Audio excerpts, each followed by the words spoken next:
Vivre à la rue, on en crève, on meurt 30 ans avant les autres. Hein. Donc on meurt en moyenne à 49 ans, alors qu'un homme normal en France meurt à 119 ans.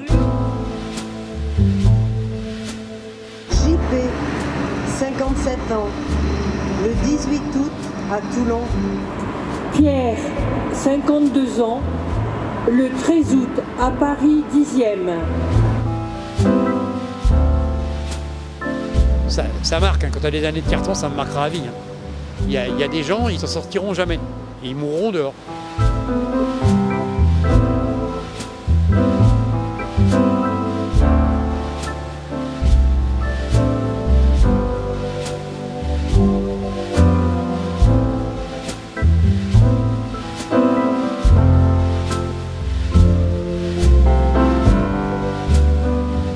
Pour rendre hommage à ces morts, nous sommes invités à nous promener dans ce cimetière éphémère, y poser une fleur.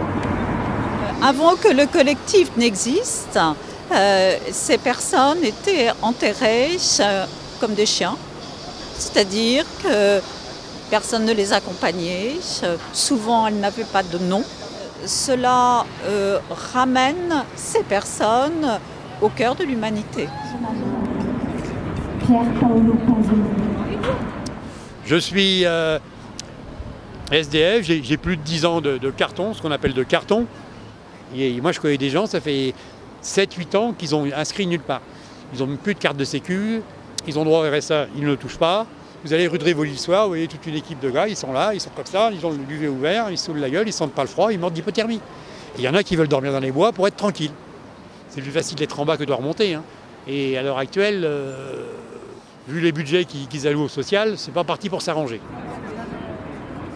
Jorg, de 58 ans, est mort le 6 janvier à Ajaccio. Ça sert à plusieurs choses. Ça sert fondamentalement aux vivants. Évidemment, le mort, il est mort. Bon, à la limite, la face. Mais c'est important pour quelqu'un qui est vivant de savoir ce qui se passera pour sa mort. Quelqu'un qui est à la rue et qui voit cette façon vraiment belle qu'on a de rendre hommage à ces personnes, ça le remonte dans son estime propre. Ça lui permet de se dire qu'il n'est pas, pardon, excusez-moi, mais qu'il n'est pas une merde. Moi, ce qui me frappe aujourd'hui, c'est que beaucoup de gens s'arrêtent beaucoup. Pas toutes les fois comme ça, mais là, vraiment, ils s'arrêtent, ils prennent le temps. Et du coup, eh bien, ils ne vont pas partir indifférents. Ils vont recroiser un SDF ce soir, demain, après-demain. Ils ne le regarderont pas de la même façon. Et peut-être même que ça influencera leur bulletin de vote. Et peut-être que qu'ils iront aussi s'intéresser aux candidats qui s'intéressent aux gens de la rue, qui s'intéressent à l'exclusion et qui s'intéressent à supprimer l'exclusion. Le 18 février, à Joinville-le-Pont. William, 68 ans. C'est les morts, c'est les gens qui sont morts. Ils sont plus là, c'était des gens comme toi, moi, lui, tous ces gens qui sont autour, ils étaient vivants, ils mangeaient, ils dormaient, ils faisaient leurs courses, ils avaient la joie de vivre, ils s'amusaient, ils se sont retrouvés dehors.